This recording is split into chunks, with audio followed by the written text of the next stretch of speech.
Hello friends, welcome to फनटेक्स, जहां आपको मिलते हैं जीएसटी, इनकम टैक्स और आरओसी से जुड़े हुए लेटेस्ट अपडेट्स। तो दोस्तों, बहुत लोगों को कंफ्यूजन रहती है कि टीडीएस ऑन गुड्स कहां कटना चाहिए और टीसीएस ऑन गुड्स कहां लगना चाहिए।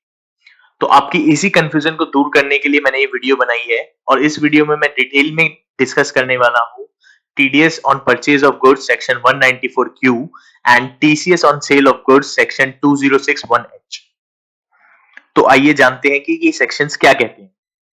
तो दोस्तों, हम पहले डिस्कस करते हैं TDS on purchase of goods. TDS के बारे में सब जानते हैं।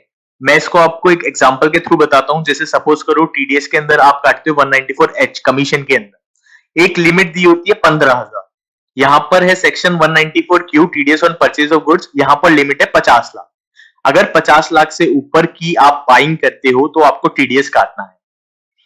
सेकंड पॉइंट है इसके अंदर बायर, मतलब कि आपकी जो आप बाय कर रहे हो आपकी टर्नओवर 10 करोड़ से ज्यादा होनी चाहिए in any year. In any year को ध्यान से सुनिए। एनी ईयर मतलब current financial year, previous financial year और any other previous financial year. And further जो बायर है वो रेजिडेंट होना चाहिए। तो ये 3 पॉइंट आपको TDS on purchase of goods के लिए ध्यान में रखना है। तो अगर आप खाली TDS on purchase of goods को देखोगे, ये कॉम्प्लिकेटेड सेक्शन नहीं है, बट एक कॉम्प्लिकेटेड कब हो जाता है, जब ये TCS on sales of goods के साथ पढ़ा जाता है। जहां पर सेक्शन 2061H पिक्चर में आ जाता है, वहां पे चीजें कंफ्यूजिंग होनी स्टार्ट हो जाती है। तो एक बार TCS on sale of goods पे भी नजर डाल लेते हैं। यहां पर भी सेम है कि 50 लाख से ऊपर सेल होगी तो टीसीएस आपको लगाना है। सेकेंडली, जो सेलर है, आप जब सेल कर रहे हो, यहां पे आपकी टर्नओवर 10 करोड़ से ज्यादा होनी चाहिए और सेलर शुड बी रेजिडेंट। तो आप बोलोगे कि इन दोनों में फर्क क्या है। कुछ कुछ तो सेम बात बोल रहे हैं, 50 लाख की लिमिट सेम है, 10 करोड़ की लिमिट सेम है, तो रेजिडेंट की भी लिमिट सेम है, तो दिक्कत कहां है, तो कंफ्यूजन कहां होती है। तो दोस्तों, दोनों में डिफरेंस क्या है। डिफरेंस ये है कि जो 2061H है टीसीएस वाला पॉइंट, वो आपको फोकस करता है सेलर पॉइंट से, और जो 194Q है वो फोकस करता है बायर पॉइंट से। मतलब कि अगर आप सेल करते हो, आपकी टर्नओवर 10 करोड़ से ज्यादा है, तो फिर आपको टीसीएस लगाना है 0.1%। और सिमिलरली 194 क्यों कहता है, अगर आप बाय करते हो, आपकी टर्नओवर 10 करोड़ से ज्यादा है और 50 लाख से ऊपर का माल आप बाय कर रहे हो, तो आपको टीडीएस काटना है 0.1%। तो दोस्तों, अब आप बोलोगे कि अगर दोनों केस हो, मतलब जो सेल कर रहा हो वो भी, उसकी भी टर्नओवर 10 करोड़ से ज्यादा है, और जो बाय कर रहा है उसकी भी टर्नओवर 10 करोड़ से ज्यादा है, और माल दोनों के 50 लाख से अबव है, तो उस केस में प्रेफरेंस दी जाती है टीडीएस वाले को। तो वो फिर टीडीएस वाला जो है 194Q के अंदर बायर काटेगा 0.1% instead of seller charging 0.1% TCS. I hope कि कॉन्सेप्ट समझ में आ गया होगा कि दोनों सेक्शन प्लेन क्या कहते क्या है। लेकिन एक हिस्ट्री की ये लाया क्यों गया था। जब सबसे पहले आप जानते हैं कि TCS on sale of goods लेके आए थे 2061H के अंदर, जिसमें बोला गया था कि सेलर को हर ट्रांजैक्शन पे टीसीएस लगाना है 0.1% जब 50 लाख से ज्यादा वो सेल कर दे पर्टिकुलर बंदे को। बट उसके बाद ही लेकर आए कॉन्सेप्ट टीडीएस के अंदर 194Q के अंदर, तो इसकी जरूरत कहां पड़ी। मैं बताता हूं दोस्तों, इसकी जरूरत यहां पड़ी जब केस होता था कि TCS on sale of goods, वो बंदा सेल करता था, उसकी टर्नओवर थी 8 करोड़ सपोज करो, और सेल कर दी उसने 50 लाख से ऊपर। अब जो बाय कर रहा है उसकी टर्नओवर थी 10 करोड़, उसने बाइंग कर ली 50 लाख से ऊपर। जब 194Q सेक्शन पिक्चर में नहीं था, इस पूरी ट्रांजैक्शन पे टीसीएस टीडीएस कहीं कुछ नहीं आया। आप देख लो, 8 करोड़ की सेल करी, सेलर की जो टर्नओवर है वो है 8 करोड़, तो ये पॉइंट उसका सेटिस्फाई नहीं हो पाया, राइट। ऑल्दो ये पॉइंट सेटल हुआ, 50 लाख से ज्यादा की सेल है, बट सेकंड पॉइंट यहां पर वैलिडेट नहीं हो पाया। और जो बायर है, ये सेक्शन तो पिक्चर में था ही नहीं, तो इसलिए पूरी ट्रांजैक्शन छूट गई। तो इसीलिए इस ट्रांजैक्शन को कवर करने के लिए गवर्नमेंट ने सेक्शन इंट्रोड्यूस किया 194Q का। तो अब जब सेलर 8 करोड़ की टर्नओवर पे है और वो सेल करता है 50 लाख से ज्यादा का अमाउंट, तो फिर अब बायर को काटना पड़ेगा टीडीएस 194Q के अंदर।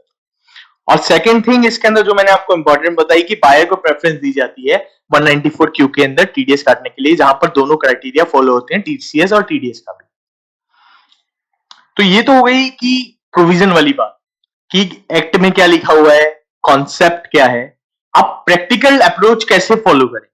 आपके मन में डाउट आता होगा कि मैं सेल कर रहा हूं, परचेज कर रहा हूं, यहां पे पेमेंट की बात कर रहे हैं, gross receipt and gross payment की बात की जा रही है, जो 50 लाख से ज्यादा की अगर आप रिसिप्ट लेते हो या 50 लाख से ज्यादा की आप पेमेंट करते हो। तो यहाँ पे इनवॉइसिंग की बात तो हुई नहीं, तो मैं टीडीएस टीसीएस जो भी है कहां पर लगाऊं, मैं पेमेंट के टाइम पे कैलकुलेट करूं, मैं इनवॉइस के टाइम पे कैलकुलेट करूं, या कोई और थर्ड मेथड है जहां पर मैं कैलकुलेट कर सकता हूं। तो दोस्तों इस चीज को टैकल करने के लिए 3 मेथड है जो कि आप फॉलो कर सकते हो। तो सबसे पहला मेथड मैं आपको बताऊंगा, कैलकुलेट फ्रॉम बैंक स्टेटमेंट। मतलब कि आप बैंक स्टेटमेंट को पकड़ के चलो तो आप फिर सही कैलकुलेट कर लोगे टीसीएस और टीडीएस। मैं बताता हूं कैसे। अब जो टीडीएस टीसीएस का सेक्शंस है वो बोलते हैं ग्रॉस रिसिप्ट और ग्रॉस पेमेंट। तो आपको क्या करना है, तो दोस्तों आप बैंक का लेजर डाउनलोड कर लो। बैंक के लेजर में कुछ चीजें होती है, रिसिप्ट, पेमेंट और पार्टी का नेम। इसकी आप पाइवट खींच लो। पाइवट खींचने के बाद आपके पास डिटेल ऐसी आ जाएगी कि पार्टी का नेम क्या है, पार्टी को कितना पैसा लिया हमने पार्टी से और कितना पैसा पार्टी को दिया। अब इसके आगे आपको कुछ कॉलम ऐड करने हैं। कॉलम क्या ऐड करने हैं आपको, आप एक यहां पर लगाओगे कॉन्सेप्ट कि ये गुड्स है या नहीं, क्योंकि ये टीडीएस और टीसीएस जो भी है वो होता है गुड्स पे, सर्विसेज पे एप्लीकेबल नहीं।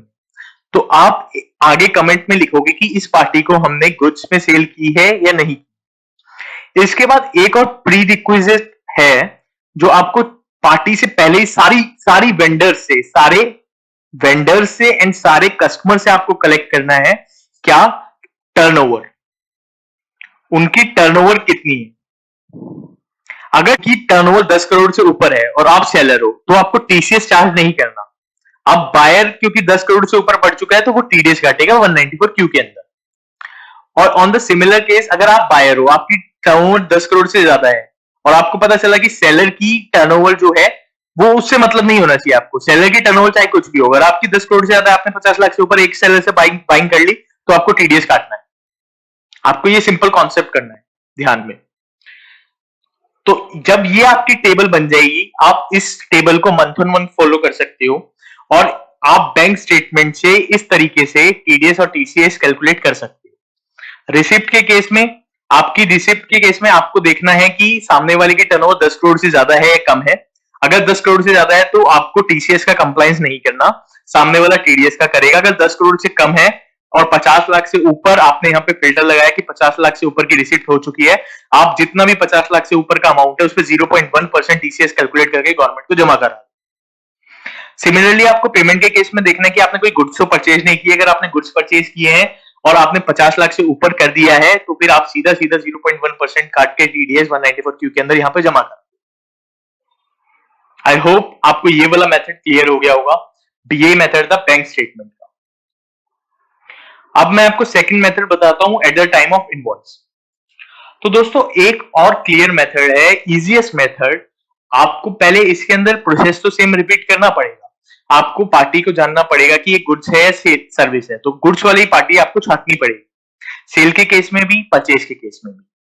अब जब गुड्स वाली पार्टी आपने छाट ली तो आपको टर्नओवर भी पता होनी चाहिए, सो दैट कि टीडीएस 194 क्यू का कंप्लायंस कहां पे है वो आप फॉलो कर सको।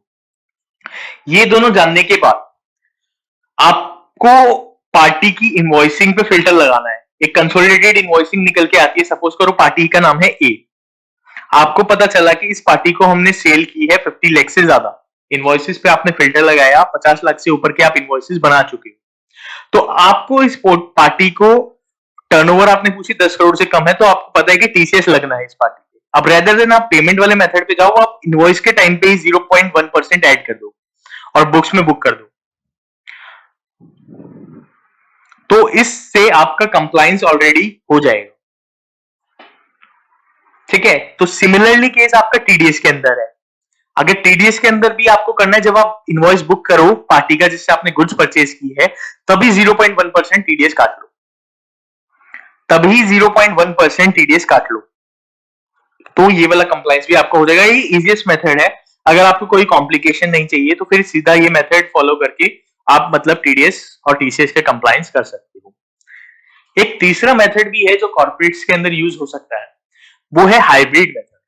मतलब कि आप ग्रॉस रिसिप्ट पे भी टीसीएस लगा सकते हो, एंड जो पेमेंट वाला मेथड है वो इनवॉइस के टाइम पे ही आप मिक्स अप्रोच फॉलो कर सकते हो। मिक्स अप्रोच मैं बोल रहा हूं, ऐसा नहीं करना आपको कि टीसीएस के केस में आपने कभी आप पेमेंट को पकड़ रहे हो, कभी आप इनवॉइसिंग को पकड़ रहे हो, और टीडीएस के केस में भी कभी आप पेमेंट को पकड़ रहे हो, कभी आप इनवॉइस को पकड़ रहे हो। आपको एक अप्रोच फॉलो करना।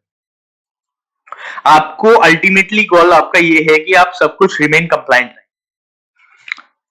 ठीक है, तो फिर ये हाइब्रिड मेथड कैसे हो सकता है? एक तो पहला मेथड आप बैंक पकड़ सकते हो कि आपने सपोज करो कि बैंक के अंदर आपने सेल पकड़ ली, बैंक के अंदर आपने सेल पकड़ ली, सेल की रिसिप्ट पकड़ ली, ये आपको जितनी रिसिप्ट मिलती है। अब जो सेल की आपने रिसिप्ट पकड़ ली है, आप उस पर चलाते रहो। जो मेरी रिसिप्ट अगर मेरी 50 लाख से ऊपर है और पार्टी सामने वाले की टर्नओवर कम है 10 करोड़ से, तो आप टीसीएस लगाओगे रिसिप्ट बेसिस पे, कोई दिक्कत नहीं। और जो बुकिंग के टाइम पे आप कर सकते हो पेमेंट के केस में, जो आपके परचेज के इनवॉइस आते हैं वो आप बुक कर सकते हो, और उस पे बुकिंग के टाइम पे टीडीएस काट सकते हो, जो आपका नॉर्मल सिनेरियो होता है। 0.1% टीडीएस का रेट आपको याद रखना है। तो ये 3 मिक्स अप्रोच है जो आप फॉलो कर सकते हो और मतलब कि कंप्लाइंट रह सकते हो। तो दोस्तों आई होप आपको वीडियो समझ में आई होगी। अगर आपको कुछ भी डाउट है तो आप हमें मेल कर सकते हैं teamfuntex@gmail.com पे, या कमेंट सेक्शन में बता सकते हैं कि आपको क्या डाउट है। हम आपके डाउट्स रिजॉल्व करेंगे। And thank you for watching the video. And अगर अभी तक आपने सब्सक्राइब नहीं किया तो इस वीडियो को सब्सक्राइब जरूर कर लीजिए।